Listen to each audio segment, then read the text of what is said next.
Welcome to today's Making Sense of Educational Assessment, Bridging Research to Practice webinar. I'm going to briefly review the agenda. We are currently doing welcomes and introductions. Next slide.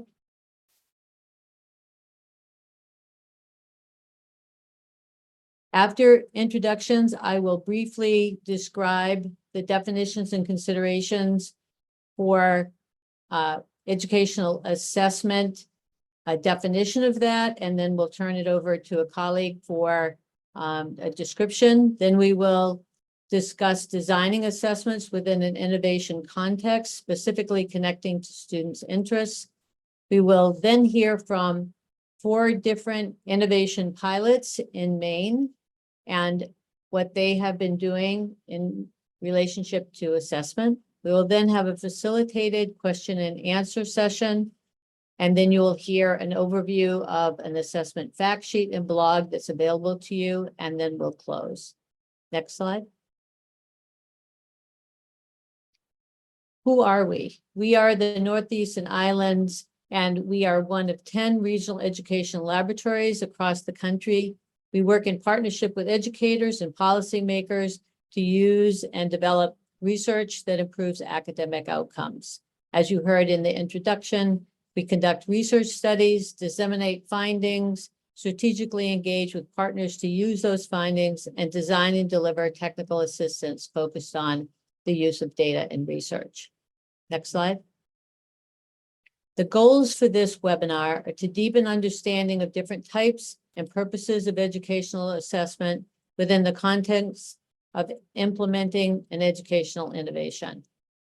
The objectives are to describe assessment considerations and challenges when assessing innovative educational practices, describe examples of assessment for learning used during these Rethinking Responsive Education Ventures innovation pilots, and be able to describe examples of formative assessment that measure student interest in student content.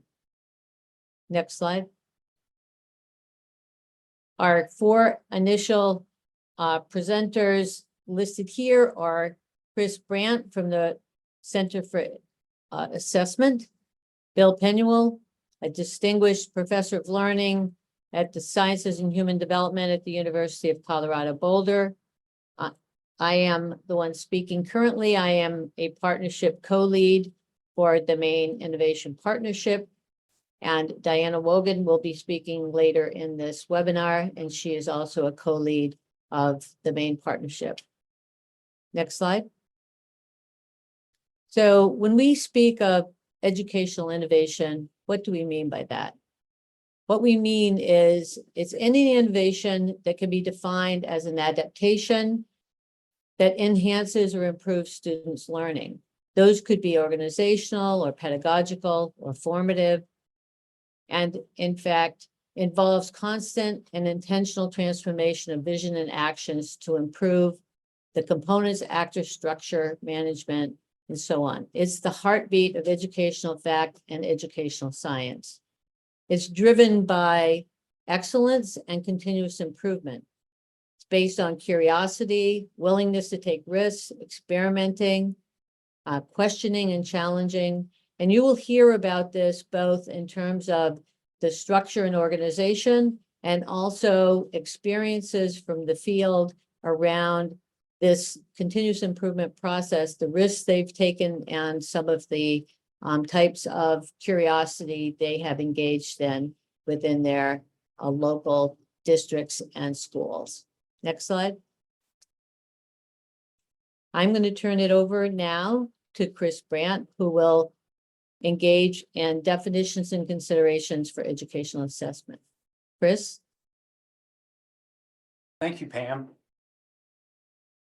I'm going to start by describing the continuous improvement process. Next slide.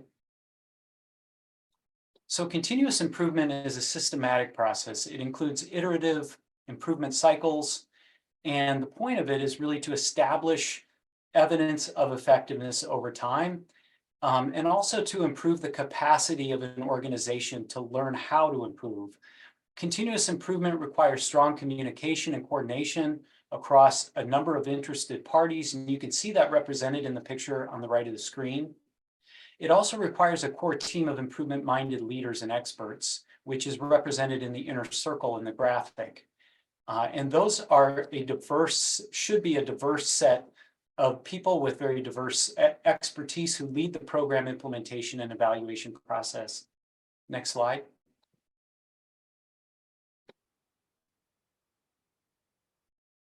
So models of continuous improvement boil down to three core questions. Number one, what specifically are we trying to accomplish? Number two, what changes might we introduce and why? And number three, how will we know that a change is actually an improvement? Next. So this is a framework that can be used as a roadmap for implementing continuous improvement. And a full paper describing this framework and how to implement it will be available in early 2024. REL NEI, I believe, will share the link to this paper when it's available.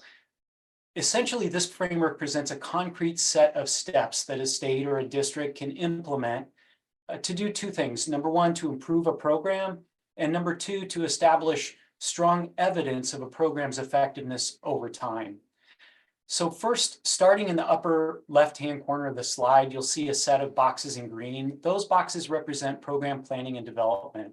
Any innovative program has to start with a clear program vision, followed by an understanding of the current reality and the barriers of the root causes that prevent the organization from achieving its vision.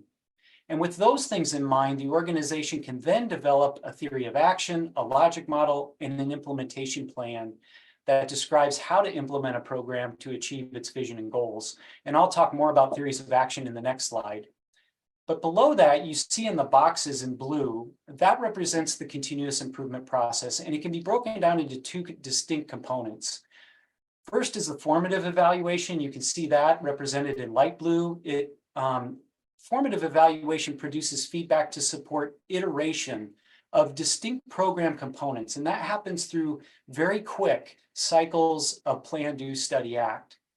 The summative evaluation, which is represented in dark blue in this framework, produces evidence of a program's effectiveness over time. And the framework presents summative evaluation as a process that progresses through 4 phases.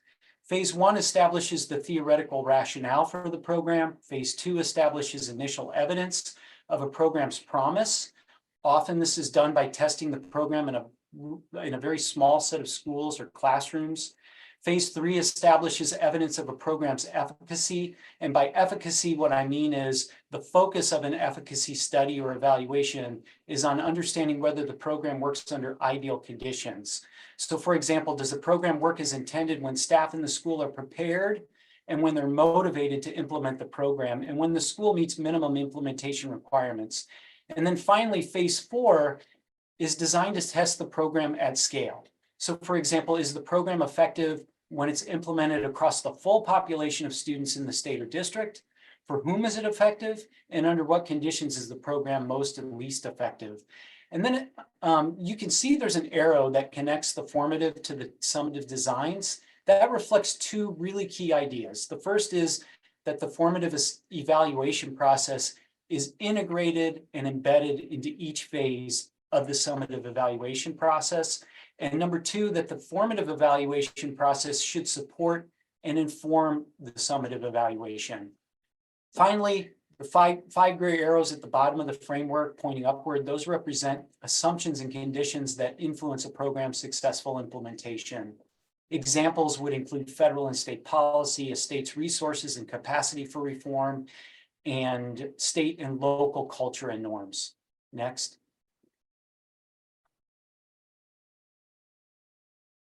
So in a few minutes, I'll walk through an example of a theory of action and a logic model, but first I want to discuss some key terms that often get used interchangeably, but they do have very distinct purposes. And the first is a theory of action.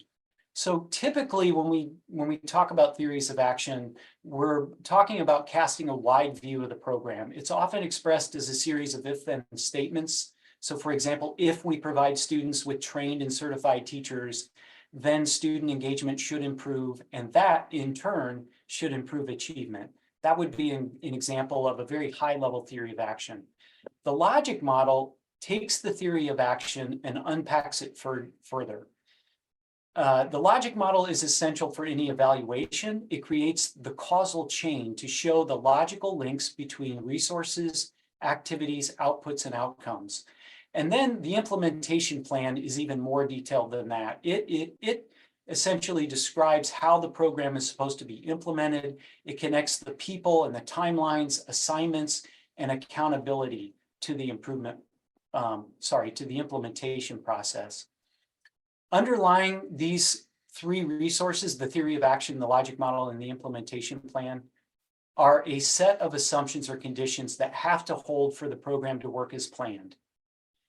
As a team develops its theory of action, it's essential to ask, where are things likely to fail? Why are they likely to fail? What efforts and resources are we going to put in place to make sure that those assumptions hold? Answers to those questions inform the program design process, and those are very iterative kinds of questions. Next. So once a program is designed, the design is developed, the next step is to create a robust measurement infrastructure and measurement plan. Information or data is necessary to understand what programs of the components, what components of the model are working and what components of the model or program are not working. And with a defined theory of action and logic model, data sources can then be identified to test the theory of change. And those data sources should help the team determine whether the program works as it's designed to work, and also to monitor variations in implementation and outcomes for a variety of different types of students, for different student groups, and for schools in different contexts. Also, the assessments or the measures you use should stem from the theory of action and logic model. They should emerge from there as opposed to trying to retrofit data and information that might already be available and the district might already be collecting. The district assessment procurement protocol is a really helpful resource, and the link is embedded in this slide that talks about how to ensure that assessments are selected or developed to align with your information needs. Next slide. So now I'm going to walk quickly through an example of a theory of action, a logic model, and a measurement plan. To illustrate the process, I'm going to use a formative assessment program that was developed by Erin Marie Furtak and her colleagues at the University of Colorado. This program it's an example of what teachers might use to accelerate students' growth in their classrooms. It's called the Formative Assessment Design Cycle. And on the screen, you can see a general theory of action. The theory has three components. First, on the left, teachers review assessments from student work to explore students' conceptions and their misconceptions along a set of learning progressions. Second, they design activities and tasks to elicit students' thinking, and then they respond on the fly and adjust instruction to clarify those misconceptions, to reteach concepts during class, and to push students' thinking forward. Third, they enact those lesson plans, and then they reflect on them after they implement them in groups with other teachers that have done the same thing. And finally, the process of designing, in the process of designing these formative tasks, implementing them and reflecting on them, that it is in theory supposed to improve teachers' understanding of the students' thinking, improve their ability to push students' thinking forward, and ultimately improve students' achievement in science. Next slide. So this is the theory, but note that it needs to be unpacked. It's very high level, and we need to know exactly what resources are needed, how teachers learn to design those tasks, and so on, so that we can measure the steps along a causal chain. Next. The logic model is what allows us to unpack the theory into its component parts. And you can see that here. I won't go through all the cells, but you can see by looking across the 5 columns that we've unpacked resources, activities, outputs that lead to short and long-term outcomes. Also, between the activities and outputs, those are where the essential conditions should be identified that have to hold. So for example, you might ask, what type of classroom environment is necessary to practice using the formative assessment tasks in the classroom? Or you might ask, if teachers are struggling to implement those tasks, if it's not playing out as it's supposed to be, what's contributing to the problem? Is the way the classroom is laid out? Is that the problem? Is there sufficient time available for teachers to plan, for them to reflect? And by asking these questions, you can then make adjustments to the program, run these PDSA cycles, quick cycles within classrooms, and then determine whether those formative assessment tasks are indeed increasing and increasingly being implemented with fidelity. Next slide. So once you have the logic model, you can start connecting measures that can be used to determine whether the program components are working as planned, for whom they're working, how and under what conditions they're working. And here I included some measures that Dr. Furtak and her colleagues used. I also added measures that could augment what they did. Again, I won't go through all of them, but you can see how there are measurement activities, collection activities, data collection activities that are assigned to each of the activities, the outputs. And next slide. And here you can see they're connected to the outcomes. Next slide. So as I discussed earlier, evaluation and improvement cycles, they have a lot of overlapping similarities. I also mentioned two common types of evaluation, the formative and the summative. In a continuous improvement process, the formative, which you see on the left of the slide here, it typically focuses at the classroom level. Cycles of improvement are fast. They're narrowly focused. Problems of practice are small in grain size, and measurement of those practices prioritize efficiency and ease of use over precision. The summative evaluation, on the other hand, typically happens at a state or district level. The cycles are longer. Improvement focuses more broadly on the program's fidelity, on efficacy, on problems to be addressed. And then those problems that are identified are studied at a much coarser grain size at the district or state level. And the measurement practices prioritize precision via the validity of the measures, reliability, and standardization over practicality. Next slide.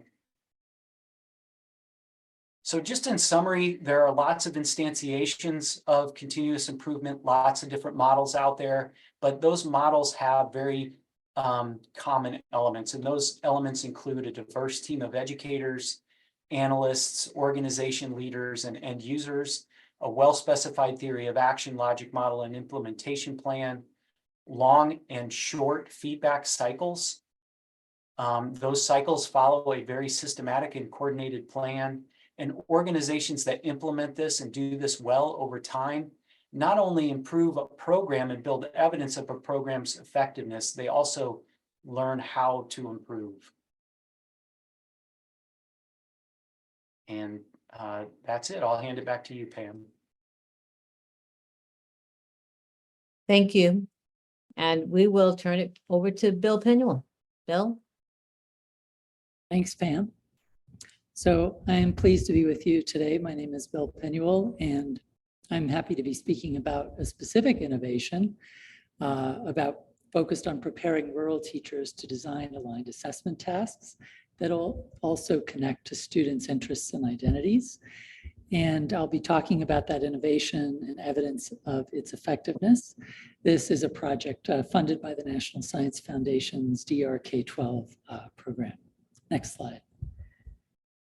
I'd like to begin today by acknowledging that I'm presenting from the traditional lands of the Arapaho, Cheyenne, and Ute peoples known today as modern Colorado. And I offer a land acknowledgement in recognition of the contributions of Indigenous peoples to knowledge of lands and waters and of how to caretake them, which are really important aspects of science for our students to learn and understand. Next slide. I'm just one part of the project leadership. I co-lead this effort with Abe Lowe from BSCS Science Learning. And I see one of my colleagues here on the project that I want to give a shout out to, Carrie Herman Abel. You will see some of her handiwork here as I present some of the results of our study of this particular program. Next slide. So assessment tasks that are aligned with the next generation science standards need to be organized around students explaining novel phenomena or problems by applying science ideas and practices that they've learned in class. These multi-component tasks typically include an assessment scenario that presents a new phenomenon or problem and several prompts that require students to use the 3 dimensions of the framework to answer.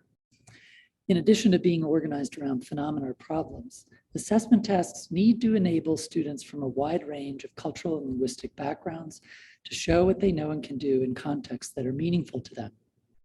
However, these kinds of assessments are challenging to design and use, and teachers do not have access to sustained high-quality professional learning opportunities to support their shifts in assessment practices. In response to this need and lack of aligned assessments for teachers to use in their classrooms, our research team designed and tested the impact of a 12-session online course to build teachers' capacity to design 5D assessment tasks. Next slide. So these are our 5 dimensions. And I want to underscore 46 states and the District of Columbia have adopted standards that align to the vision of science learning and performance outlined in a framework for K-12 science education. Bell and colleagues argued that this vision is actually 5-dimensional in that it entails students making sense of phenomena and problems using disciplinary core ideas. That's discipline 1. Science, dimension 1. Science and engineering practices, dimension 2. And cross-cutting concepts, dimension 3. In ways that connect to students' interests, dimension 4. And support the development of students' science-linked identities, dimension 5. Engaging in this kind of instruction requires significant shifts in teachers' instructional and assessment practices. Next slide. Our particular project focus is on rural teachers, and this map shows the states where teachers were recruited from or in our study. Next slide.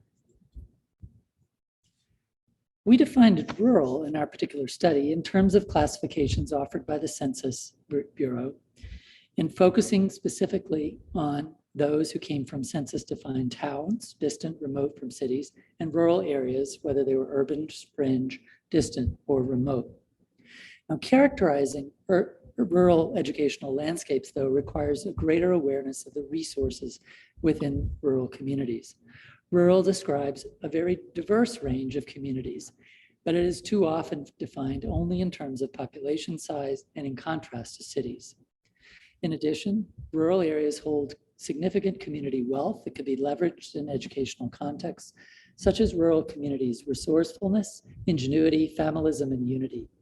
In particular, the interests and experiences and identities of rural students are assets for educators to build on and researchers to learn from. Students in rural areas can have a strong attachment to place that can motivate participation in STEM and support involvement in community improvement initiatives. Next slide. So what does this course look like that we created? The first lesson set, sessions 1 through 3, focused on answering the broad question, what does 5D learning and performance look like?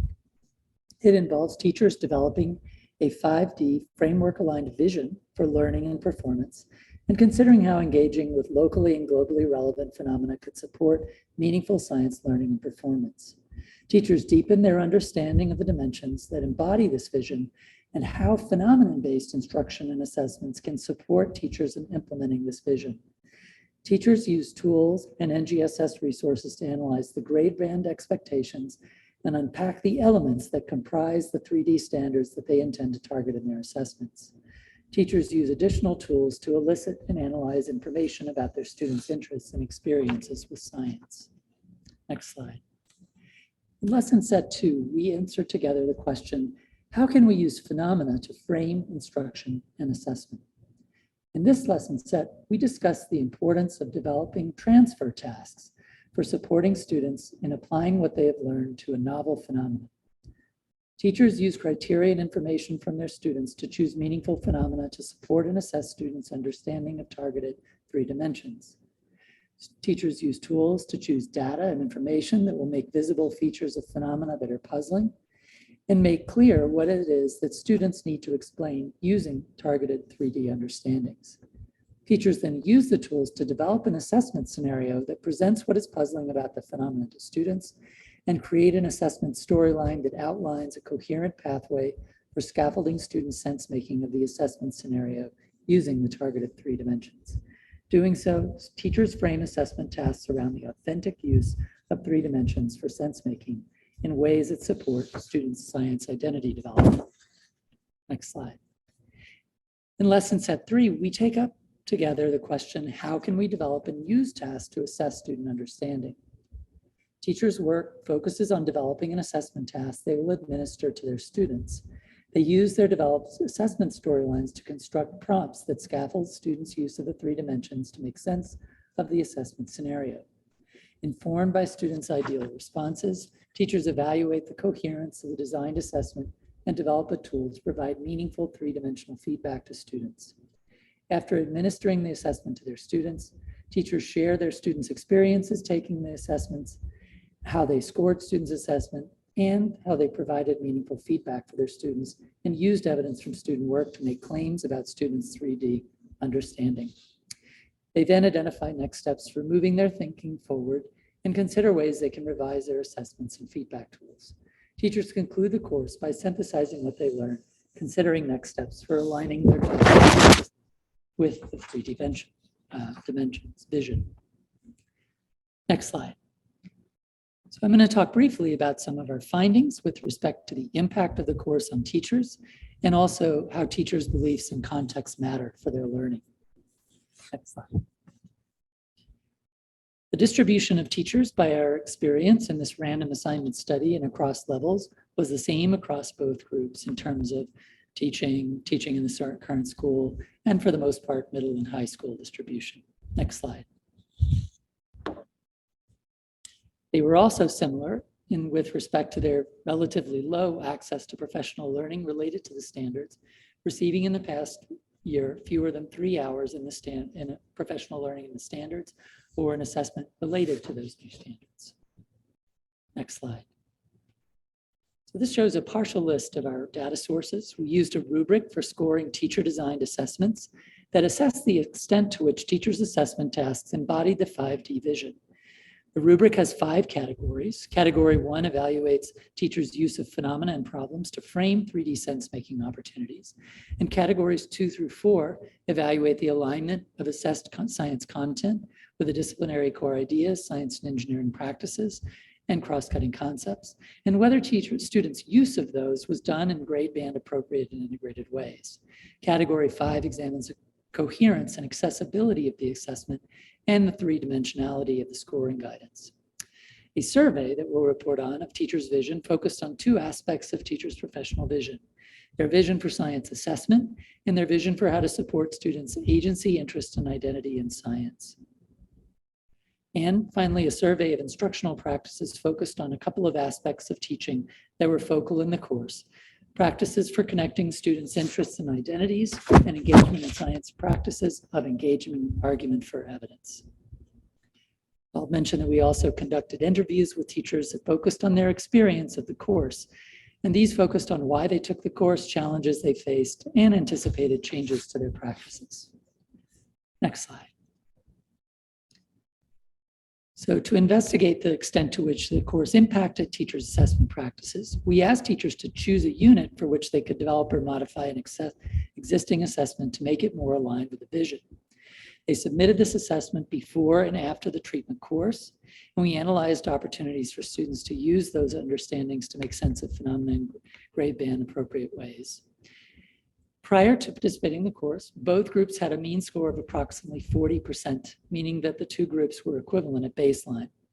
After participating in the course, the treatment group had a post-mean score of 66% compared to the comparison group's post-mean score of 34%. This is an effect size of 2.0 standard deviations. When examining scores by category, the treatment group outperformed the comparison group in each category. Differences were all statistically significant. We observed the largest change in teachers' use of aligned phenomena, about 53%, which reflected the course's emphasis on choosing aligned phenomena. Next slide. Treatment teachers' vision changed to become more aligned with the project's goals and for assessment more than did the control group's teachers' vision. With respect to the index of how important teachers believe connecting to students' interests and identities were, their gains were statistically and substantively greater than those of control teachers, whose visions became less aligned over time. Similarly, for teachers' visions of assessment, the gains of treatment teachers were significantly greater than those of control group teachers statistically and substantively. Next slide. Our findings also suggest that the course was, for the most part, more beneficial for teachers entering with extensive NGSS experience. I should say these are from interview and qualitative experiences. We're still analyzing the correlates for our outcome data. We think that this is actually true, but it's so far it's marginally significant. But also the virtual learning we found presented some technological difficulties for some teachers. Also, the workload of the course proved challenging for most teachers, but was especially overwhelming for those who teach multiple grade levels and content areas. All of the teachers did value attending to students' interests and identities, and they appreciated opportunities to collaborate with other rural teachers. Next slide.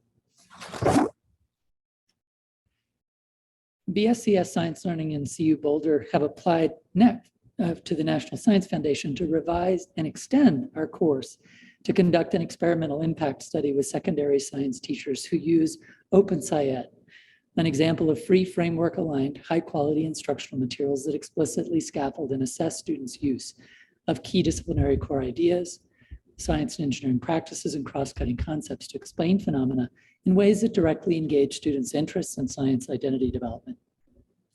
Secondary science teachers' access to high quality materials has dramatically improved since the development of our current online course.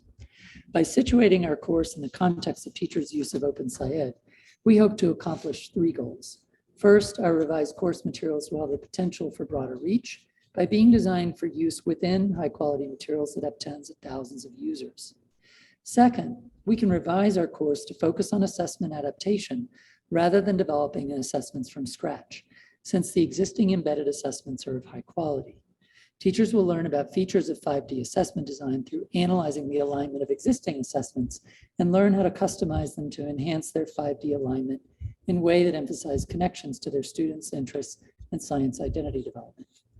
Finally, situating our intervention in the context of a common set of high-quality instructional materials will allow us to support teachers in using data from adapted assessments to inform instruction in ways that leverage synergies between the 5D vision-aligned materials and their embedded assessments that ultimately should lead to improved outcomes. You can find more information on the next slide on the web at 5dassessment.org, where you can find the initial set of tools. You can also contact us either via this email, my email here, or Abe Lowe's email. And on the last slide, if we can go there briefly and then come back, I just want to again acknowledge the National Science Foundation for their generous funding for this particular project. Thank you so much, Bill. At this point, Bill and Chris and I will take questions. Currently, we have some questions that were submitted when folks registered for the webinar, which we will discuss, but we also want you to encourage you to look down at the bottom of your screen where you see Q&A. If you click on the Q&A pod, you're able to enter questions. We will answer those live as we're going on. So I'm going to start by, there are multiple questions here. I'm going to start by asking Chris a question about continuous improvement. Chris, we have a question here that says, which assessments are best suited to continuous improvement cycles, and what protocols did you pair with them?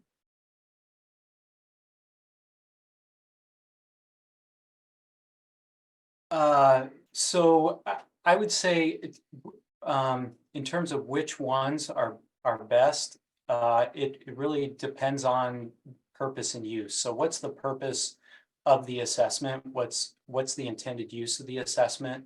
That should guide your decision on, how to use it. And Pam, could you repeat, what was the second part of that question?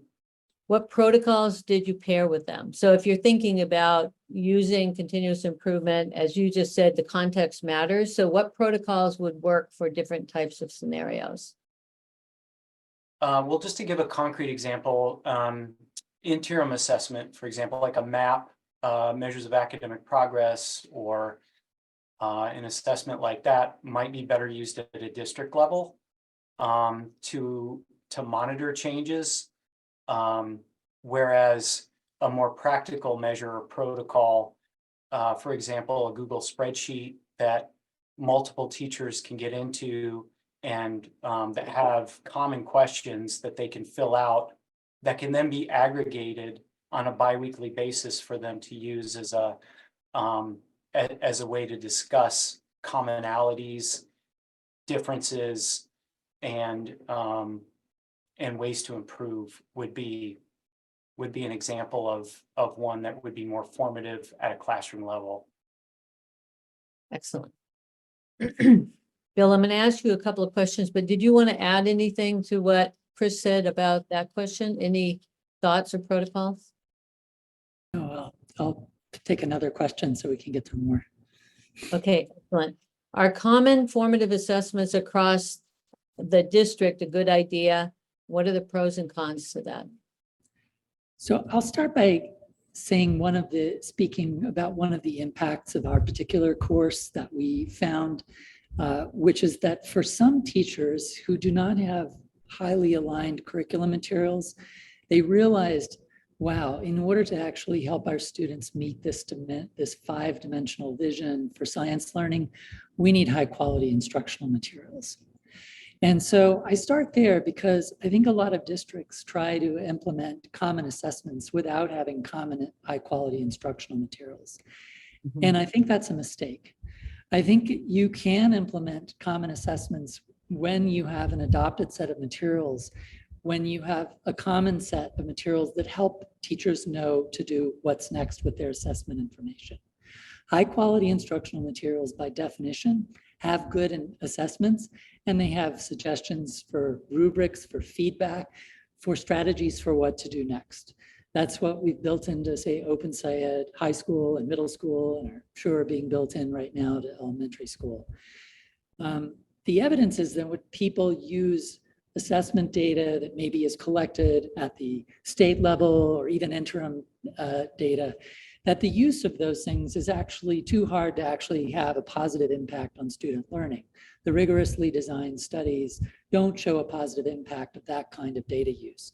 So I would emphasize the value of common assessments when there's an adopted common set of instructional materials that teachers can then use to know what to do next.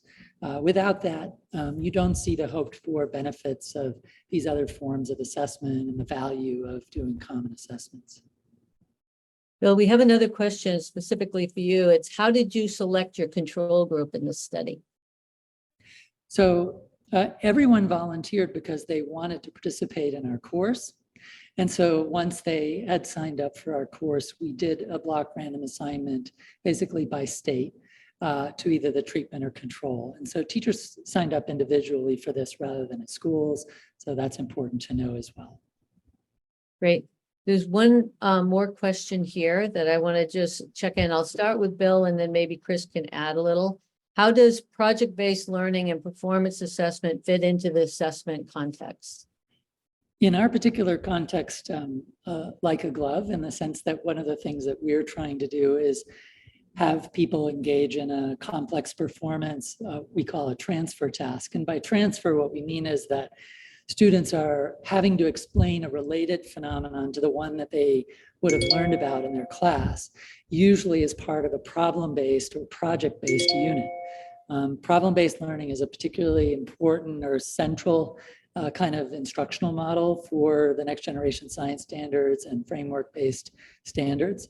And so the kinds of tasks and performance tasks that we're focusing on preparing teachers to do are really intended to be to fit because they serve the same goals of having students have to synthesize and make use of knowledge that they have developed through an extended unit to explore a related phenomenon or problem in a new context.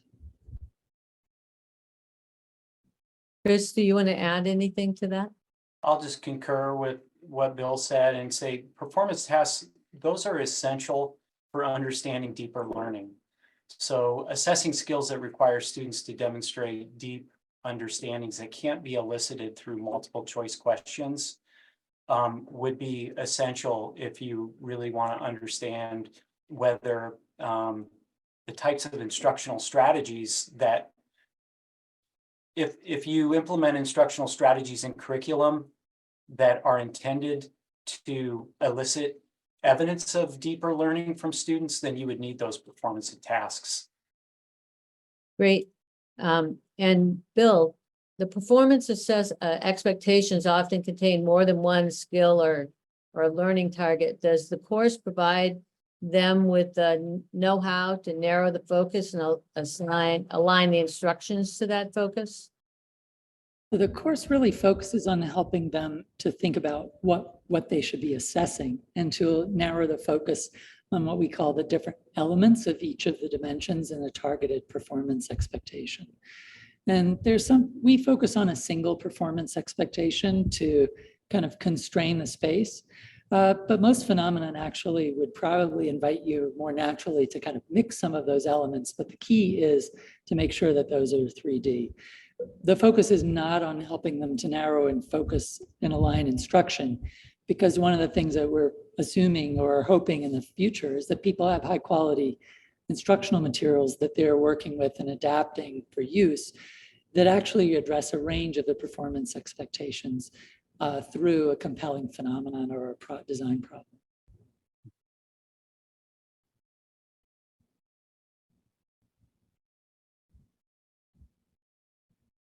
Pam, you're on mute. Sorry, the dog was barking and I muted myself. Are your instructional materials tied to assumed curricula for any particular grade level? Are the assessments related to actual teaching of those curricular concepts? I know that you mentioned the Open SciEd materials, and so maybe are you just looking at those or broader? For the current version of the course, no. Teachers used a wide range of materials, and the assessments were related to their own teaching of curricular concepts. So we asked teachers in the course to choose a performance expectation that they would be teaching towards as part of their instruction.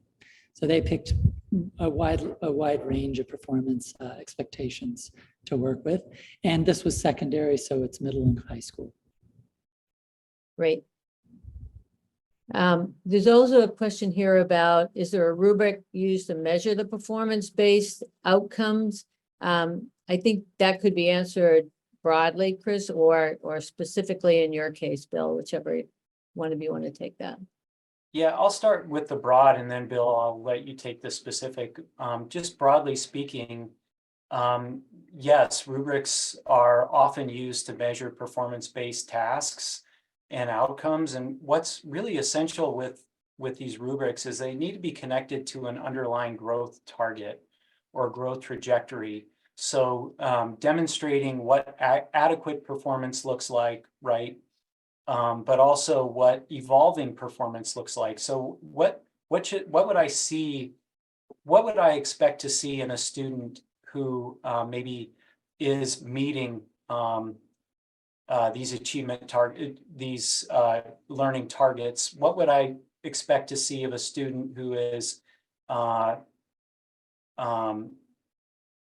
going beyond those performance targets? And what would I expect from a student who maybe is approaching those targets but hasn't quite gotten there yet? And so those are the kinds of things to think about when you're designing rubrics. So as you're describing this, are these rubrics standardized or teacher created or both in your context, Chris?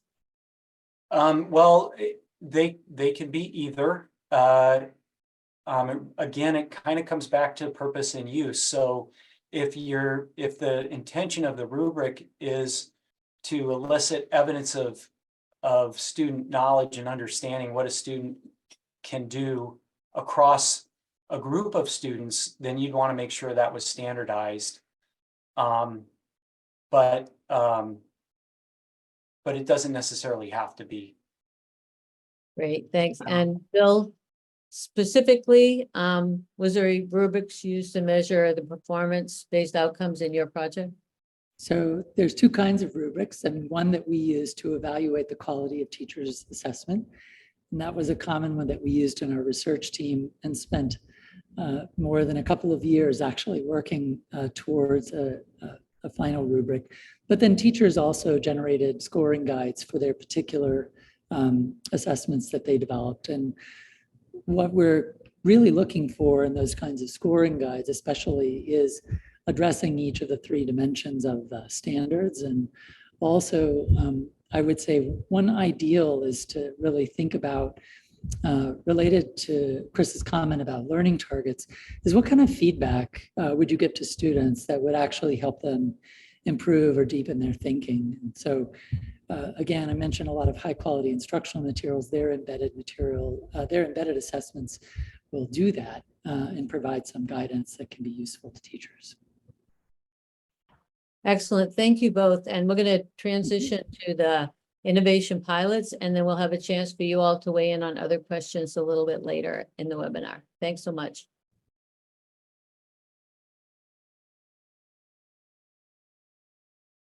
Next slide, please. I'm introducing 4 different district innovations that are part of the Rethinking Responsive Education Ventures project. This project was a $16.9 million award to the Maine Department of Education from the Department of Ed, and it offers multiple solutions to persistent problems of practice, really taking on innovative approaches to these problems across the state. You can see here on this map that these innovations are across the state. The only place that there are not innovations are where there are no people, in that gray space in the upper left-hand corner of the state of Maine. So there have been some great innovations, and I don't want to take any more time from them. So I'm going to transition to quick introductions of the 4 pilots that will be discussed here and some of their assessment measures. So first up will be outdoor learning. From the Portland Public Schools, Katie West and Brooke Teller will describe their innovation. Following that will be Katie Copens from Falmouth Public Schools talking about their Navigators program. That will be followed by Sarah Tem, who will be talking about an innovation teaching outside the box and outdoor ed program that is happening at the Maine School Administrative District 17 in Oxford Hills in Maine. And then we'll close out with Flexible Pathways and Connection to Culture, Jen Dowdy from Maine Indian Education. After folks present briefly about their innovation and the assessment approach, we will then have a chance for a panel discussion about these innovations. So I'm going to turn it over to Katie and Brooke. Next slide. Hello, I'm Katie West. I am the Outdoor and Experiential Learning Coordinator for the Portland Public Schools in Portland, Maine. And our REV pilot began with an assessment that came at the end of the 2020-2021 school year after we'd all been teaching with COVID. And it was an assessment of a group of middle schoolers, all the middle schoolers at one middle school. And when they were polled if they wanted to continue outdoor learning after this year that we had all been doing it just for health and safety, 95% of the students at the school said, yes, we absolutely want to continue outdoor learning. And so that really served as the catalyst to district-wide outdoor learning, which ended up us pursuing the REV award. And our aim with our work with REV was knowing that we had been able to do it because we were worried about health and safety. How would we continue it in a time now that teachers were, a little more stressed out from the exhaustion from COVID, as well as new initiatives that were happening in the district? And we thought what we're going to do is embed it into the core curriculum. And this came in the form of embedding it into our newly being launched Wabanaki Studies and Life Science integrated units, and also implementing equitable district-wide fieldwork for 3,200 K through 5 students. So this would mean that all students, about 500 per grade, would all have a seminal childhood experience that was integrated right into their curriculum. And I'll turn it over to Brooke for the next part. And I'm Brooke Teller, and I'm the district science coordinator. And so it's been so exciting working on embedding outdoor and experiential learning opportunities into the curriculum for our students. And we know that once students and teachers have experienced these type of learning opportunities, we are able to bring about joy, and students get to use their natural curiosity. And so our goal is that if it's embedded, then it will persist. And so our students in every school will be able to have these experiences, which will increase their exposure, because we know that sometimes when students leave the school day and go home, they don't have access to outdoor experiences. And so we want to make sure that each and every one of our students have that as part of their school day. We also want to make sure that they have a greater understanding of the place in which they live and the inhabitants of this place in Memorial. So the Wabanaki Studies curriculum is our Indigenous Studies curriculum, and it is helping our students and teachers gain an Indigenous worldview, as well as our students learning about other environmental literacy practices that are part of the work that we're doing. And the way that we've been assessing this so far is through surveys with our teacher cohorts, with our students, with parents. We've been doing interviews and collecting anecdotes and stories because we know how powerful a story can be.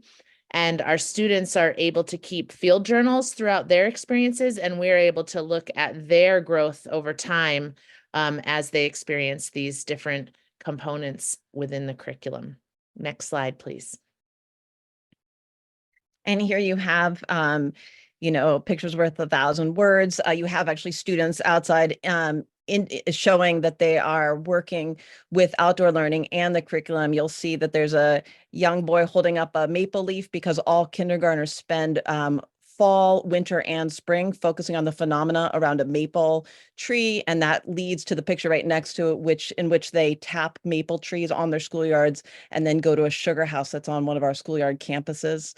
And then on the right, you'll see that there's all these first graders that are circled around sunflowers that they grew, and then they're saving those seeds for the next year and for the animals. And so these really showing that they're focused on the phenomena of the sunflower in first grade, the maple tree in kindergarten, and developing these long relationships. And they also help us to deepen the assessments through the seasons.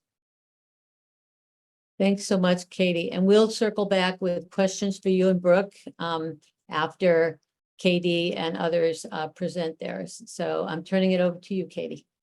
All right, excellent. Thank you. Hi, I'm Katie Copens, a 6th grade science teacher at Falmouth Middle School, and I'm part of the team that wrote our REV grant that revolves around outdoor learning. The grant's funding led to a new unit which we taught in the spring of 2023 that involves place-based interdisciplinary learning in both science and social studies. There are plans to expand the unit this year to other subjects and extend the learning to later grade levels. The focus of our unit is the 26-mile Presumpscot River, which begins at Sebago Lake and ends in Falmouth, where it joins Casco Bay. The river allowed us to expand our students' understanding of geography, history, Wabanaki studies, geology, and ecology. Next slide, please. The unit included many hands-on experiences in and out of the classroom. Some highlights were hiking along the river's tributaries behind our school, a bus tour from Sebago Lake to the sea following the course of the river, visiting dams and cultural sites along the way, and a day of field workstations at River Point Conservation Area. Students also gathered water samples that we tested to help them better understand the abiotic and biotic indicators of river health. When this unit began, many students didn't know that the Presumpscot River flowed through Falmouth, and our goal was to provide a multi-dimensional view of the river and help students feel more connected to our local ecology. Students kept nature journals and developed a portfolio filled with voice and choice to document their various experiences. We measured students' growth in social studies and science and asked them to reflect on their relationship to nature and conducted pre- and post surveys. Next slide, please. One of the survey questions included asking students, when you think of the Presumpscot River, what is one word that comes to mind? If you click it again, it should pop up. Yeah. Those answers at the beginning of the unit were then uploaded into what is called a word cloud, where the more often an answer is given, the bigger it appears. You can see at the start of the unit, the most common words that students associated with the Presumpscot River were water, flowing, river, fish, main, and ocean. We asked the same question after the 6-week unit. Next slide, please. This time, the word cloud shows different results with high frequency answers like important, history, community, home, and much more. I'm going to give you a moment to look over these responses.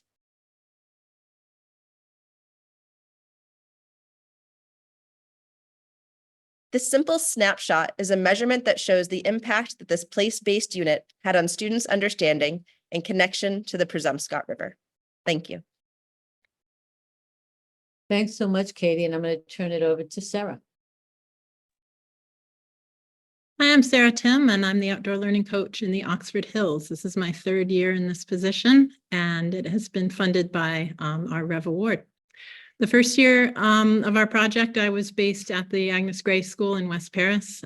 Small school, there's one of each grade, and that's where I'd been teaching for the previous 15 years. And so it was pretty seamless to be able to do my most passionate piece of my work as part of our REV award and take as much learning as possible outside and to support my colleagues in doing that in their grades as well. And then in the 2nd and 3rd year of our project, there's been an expansion so that we're now able to support all the students and teachers in all 8 of our elementary schools in the district. As part of our sustainability plan, we've now begun to scale this project so that we're going to be able to reach students all the way through grade 12 over the next 3 to 5 years. So I've been working with our middle and high school coaches to talk about what that'll look like at our upper levels in the district.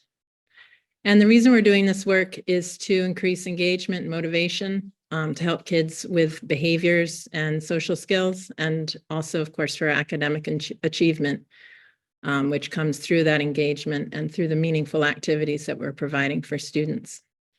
My support as coach means that I'm able to do curriculum work with grade levels, writing units and lessons to support teachers, to make this teaching more seamless and less like one added thing on an elementary school teacher's plate. The coaching work that I do involves modeling and co-teaching, planning with teachers in order to create lessons and units that will go outside together to teach, supporting them with behaviors. We've done a lot of work with PBIS in terms of what are the behaviors that support learning when your classroom is outside under a tree. And then support with the infrastructure at each of our 8 elementary schools in terms of offering up site visits so that they can come and see what we've done at the Agnes Gray School, and to help them with consultation in terms of creating their own outdoor classrooms at their schools. We've also been able to tap into additional available funds so that each of the schools is getting an outdoor pavilion. So a lot of my work this year has included being a general contractor, which is way outside of anything that I had been doing as a classroom teacher. But those are all important pieces to making sure that teachers, excuse me, have what they need in order to make regular outdoor learning available to their students. Next slide, please. So the data that we have been collecting through this project has included the coaching cycles that I've been doing. Last year, I worked with 36 different teachers and with about 540 students in terms of these 6-week cycles, which included units in a variety of different subject areas. We are collecting Swiss forms through which are our behavior reports, so that we can compare classroom behavior indoors versus classroom behavior outdoors, as well as one of my particular passions has been seeing how kids' behavior changes during their free play time. We've been creating forest playgrounds at our schools, one at a time. And at the Agnes Gray School, we're collecting data about whether students' behavior at recess is better in the woods than it is on metal and plastic playground equipment. We're also collecting data in terms of how many staff are participating in outdoor learning after their coaching cycle has ended, and also student perception. And I'll talk more about that in just a moment. So there is a link here to the Agnes Gray School's outdoor learning evaluation. And this is an evaluation that was done by Seal Rosignol during the first year of the program with first graders at the Agnes Gray School. And that was the class that had the most access to outdoor learning, because I was able to take them outside every day. They started their day with an outdoor hour, which was mostly science lessons, but also involved some reading and writing and other opportunities. And Seal was able to come every week throughout the school year, starting in the fall, right through to the spring. And one of the things that she did was to provide a Likert scale for a pre and post evaluation. And you can see the specifics on this if you use that link that's in the chat. And the questions asked were, do you like coming to school? Do you stay on task? Do you work hard? And these were first graders, so they're given a row of smiley faces and can rate each of those. And the data was compared to students at another school in the district at the Oxford School, which is a much bigger school, which has not historically had any outdoor spaces. Those kids had no outdoor learning opportunities at all throughout the year, and so their responses were compared. Seal also conducted interviews with our first graders in terms of what do they like and not like about outdoor learning, and also observations. And I'll show examples of this on my next slide. And those observations included whether they were on task, whether they were following directions, and whether they were asking questions, which would show that they were engaged in the lesson. So on the next slide, you can see some of that data, and all of this data is included in the study that's in the link, as well as other evaluations that Seal did. You can see that for question 1, do you like coming to school? With the exception of 2 kids, who I could probably explain the specifics for those 2, but most of the kids showed that a drastic increase in enjoying coming to school from fall to spring. And so that just, to me, shows that the engagement piece was really pivotal to that outdoor experience. And then the other graph on this slide shows their on-task behavior as Seal observed lessons and made notes about how many of the kids were on task. You can see that at the beginning of the year, in November, kids were having somewhat trickier time staying on task. That on-task behavior eventually by April had increased significantly. And this, I think, speaks to the fact that kids were getting more and more used to this outdoor time and were able to access instruction as our outdoor learning became more routine. Excellent. Thanks so much, Sarah. Absolutely. And we're going to turn it over to Jen Dowdy. And Jen worked really hard to get here today, having lost power and done magic with her technology to be here. So welcome, and over to you, Jen. Thank you. I'm Jen Dowdy, and I am the REV leader for Maine Indian Education. If you could go to the next slide. And LAYIMA is Shared Way of Life, Culture, Customs, and Traditions in Passamaquoddy. And I have the honor of working with Passamaquoddy schools at Pleasant Point and Indian Township. And then I also work with the Penobscot School on Indian Island.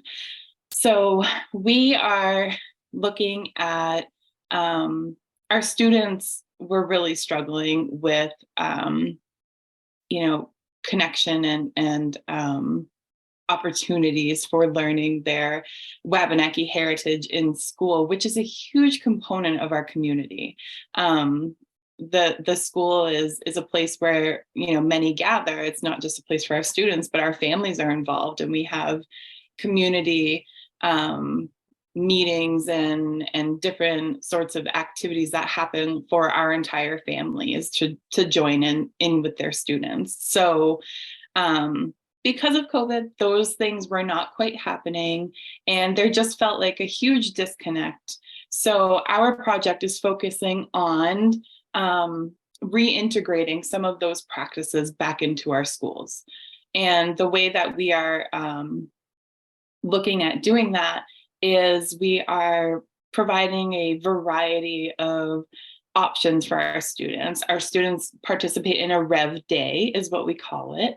And it is one whole day, twice or bi-weekly. So it's every other week. And students will participate in 4 of those opportunities in each cycle. Our cycles mimic our seasons. So we try to have something that would historically happen for Wabanakis in the fall. So we've looked at food sovereignty and gardening and different things outdoors. A lot of our opportunities are outdoors, and it's really strengthening that connection to Mother Earth and providing our students the opportunity to look at some of the things that our ancestors would have done. So we're increasing that.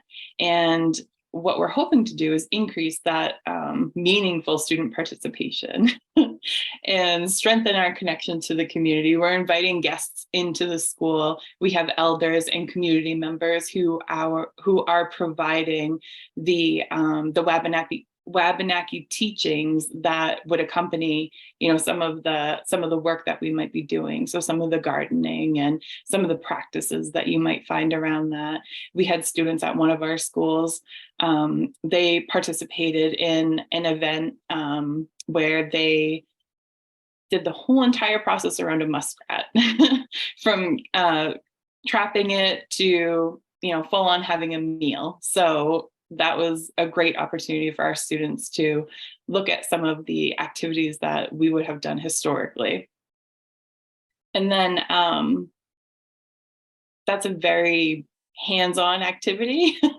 And it's also, right in their backyard. One of our schools is right next to a lake. So they were able to do that right across the street from their school.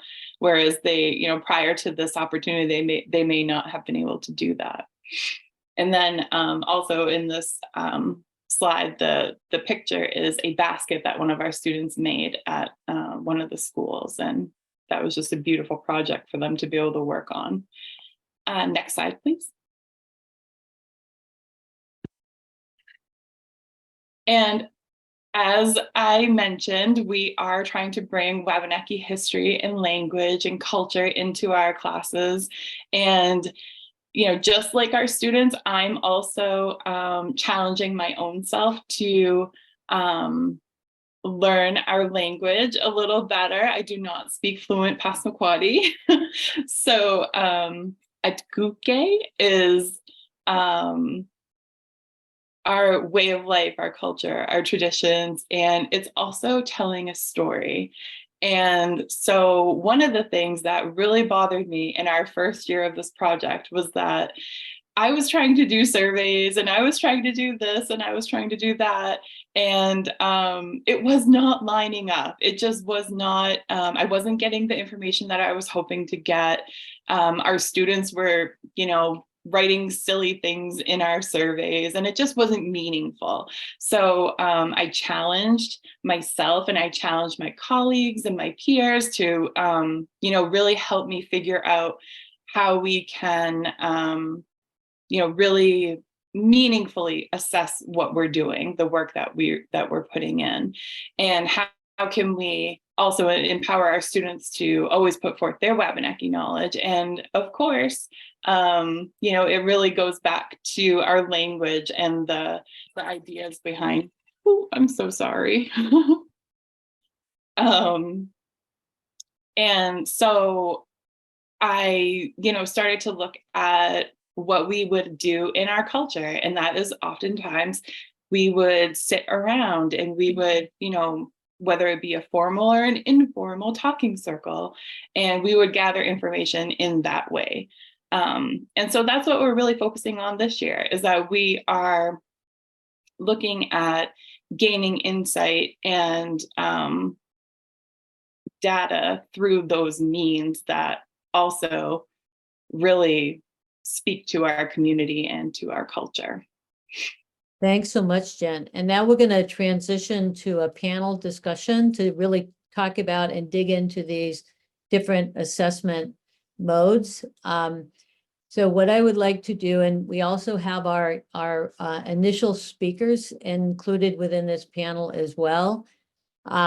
What I'd like to do first is to just acknowledge the good work that you all are doing and the varied ways of assessing students and so on. One of the questions that we had actually from a participant is, how do you measure or assess the diverse ways of learning, of the different ways, the multiple ways of knowing what students have.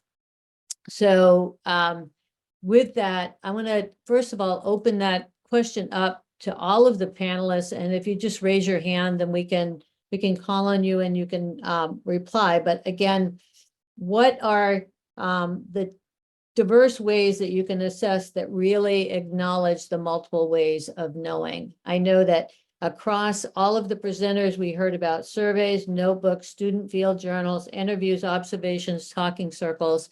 Those are different ways that you presented, but maybe we could talk in a little bit more detail what types of assessment you use for tapping into different ways of knowing. So I'm going to just kind of look around and see who raises their hand to address that. Chris? I'll start. Just generally, one way to represent the diverse ways of knowing and doing is through performance tasks.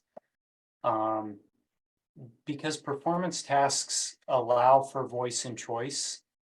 For example, students, you can embed voice and choice into how students demonstrate what they know and can do. It could be done by allowing a student to orally present their learning, to write a paper, to provide evidence through other modes. So that's just one example. So I know that many of you in your Rev work have done those things. You want to give another example or two of how you engaged the diverse ways of knowing of students that Chris was just describing? Just raise your hand and I'll call on you. Katie?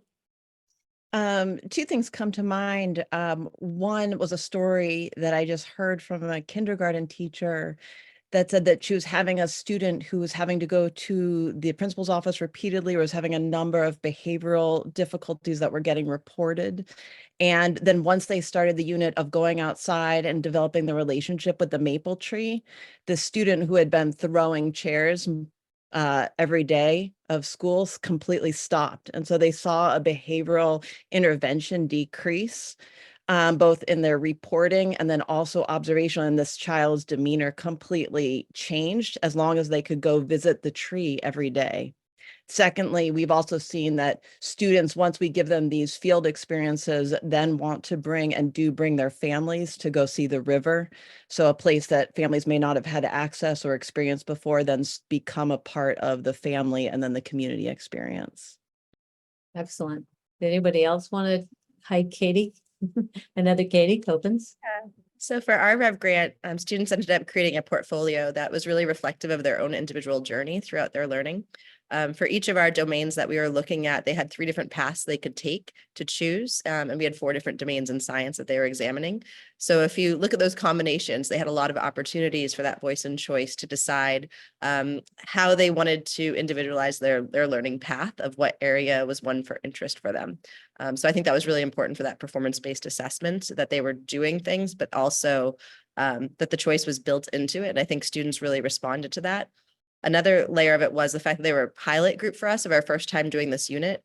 I think students really felt honored to give us feedback on those choices and how they felt to them, and to give them that added layer of helping us reflect on our teaching to make it better for this current year that we're going into. Excellent. Thanks so much. I want to remind folks that you can go to the Q&A pod and enter questions, and we will answer them live. I will repeat the question and make sure that we address it. Bill, I know that in your work, you actually focused on those assessments, including really measuring student interest and tapping into student interest. How did you do that in your work? So one of the things that is really important is choosing a context or phenomenon for a scenario that drives learning. And so we really encourage folks to take an inventory of students' interests and also community priorities and concerns. And so that's one way that we do that. In our instructional work, we also conduct work to learn about relative interests of different kinds of phenomena related to a set of standards. There's other ways we can do this formatively too, that often we don't think about. But for example, inviting students to make connections for between the day's lessons and something that's important to them in their lives, something that they're interested in, and then bringing that, say the next day, if you were to do that an exit ticket, take that the next day and actually present and have some kind of discussion about that to help build the connection, because interest is something that we can co-construct with students. So just because a student doesn't start out interested in something doesn't mean they can't become, but they have an active role in that process, and we can use assessment actually to generate, help and have students generate those kinds of connections and bring them into the classroom as part of the class discussion. This is open to everyone as well. What types of assessments have you developed or used to measure student content knowledge or practices? And I'm particularly interested in the mathematical practices, science and engineering practices, and so on. Does anybody want to speak to that question?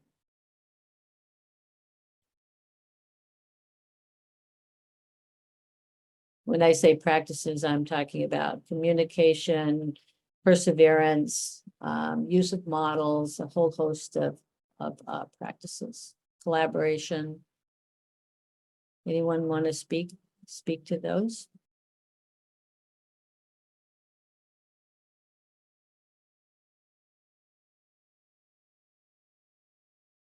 Yes, Katie.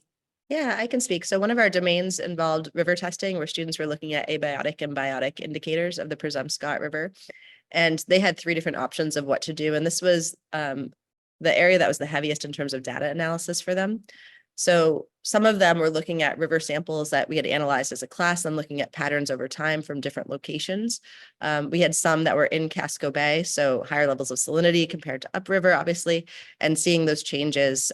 So for us, when we designed our different areas of the portfolio, we really thought about different opportunities for students to show their knowledge. There was another option that they could choose between microorganisms, where we had them set up in our classroom with microscopes and they could look at them and do some research to understand them more. Many students ultimately chose to do more than one because they were really engaged by the different options. But I think having that data analysis as a layer to it of what they were working on really connected well to the work that they were doing at that time in math, which was exciting for everybody, especially the math teachers, to see that connection. Excellent. Thanks so much, Katie. Well, this wraps up our Q&A and panel portion, but before we close the webinar, we will provide email addresses so you can reach out to the presenters and the school leads here. And I'm going to now turn it over to my colleague at RELNI, who's going to talk about an assessment fact sheet and blog that we have available for you all that really tap into some of these ideas and connect to different types of assessment artifacts. Diana? Thanks, Pam. Hi, everyone. I'm Diana Wogan. I co-lead the Maine Innovation Partnership with Pam at RELNI. And we want to share another resource with you about educational assessment. So as you've seen today and in listening to all these really fantastic speakers, there's different types of educational assessments that can be used under different conditions and contexts.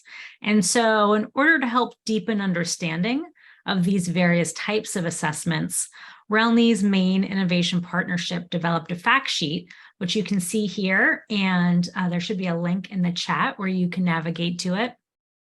The fact sheet is called Making Sense of Educational Assessment, and it clarifies different types of educational assessments and also shows examples of when they should be used and by whom. So it's a brief, easy to understand fact sheet. There's also a blog post that talks a little more about it.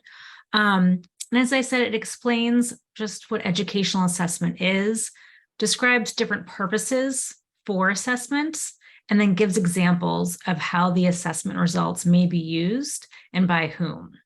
So it really helps to show that educational assessment is not just end-of-year state testing. It can take a lot of different forms and be used in different ways to support students. So for example, assessments can be used for setting and monitoring personal learning plans for students. Assessments can be used to inform teachers' instructional planning. They can be used to deepen administrators' understandings of programs and policies in the school or the district. And these assessments can include things like ongoing checks for understandings, student work artifacts, some of what we've seen here today, surveys, or other frequent formative assessments. Next slide. So we really want your feedback on today's webinar, and this will help us improve our webinars in the future. So there's a link in the chat now. It's going to take you to a really brief survey where you can share your feedback. So please go ahead and click on that now and you can work on it.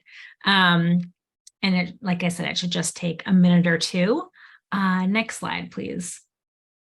And as promised, here's the list of today's presenters with emails, and you can reach out if you have additional questions from today. You can also visit the RELNI website to learn more about our activities in the Northeast and Islands region. And I just want to give a thanks again to all of our fantastic presenters from today, and thank you all so much for joining us. Thanks, and have a great rest of your day.